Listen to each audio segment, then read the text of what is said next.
Wise news, খবরের সত্যাসত্য 24 ঘন্টা। 19শে এপ্রিল শুক্রবার গোধূলি লগ্নে সাত পাকে বাধা পড়েন রাতুল রূপাঞ্জনা। বিয়ের সাজে একে অপরের গলায় মালা পরালেন রাতুল রূপাঞ্জনা। হ্যাঁ, তাদের মালা বদল সম্পন্ন হয়েছে। তারপর ছেলে রিয়ানকে সামনে রেখে সাত পাক শুভদৃষ্টি সিঁদুরদান সবই সম্পন্ন হয়। দীর্ঘদিন ধরেই সম্পর্কে আছেন রাতুল এবং রূপাঞ্জনা। রাতুল অভিনেত্রীর থেকে 6 বছরের ছোট।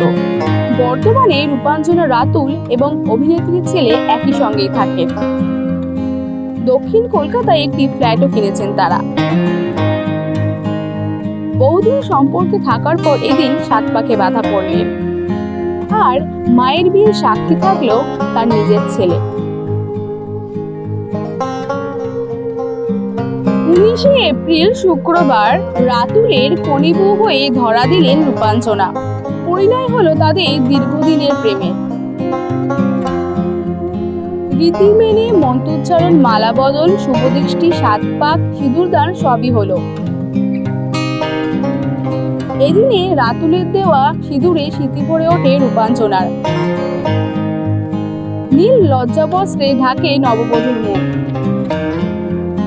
ঠিক তখনই শোনা যায় শঙ্খধ্বনি ও উলুধ্বনি।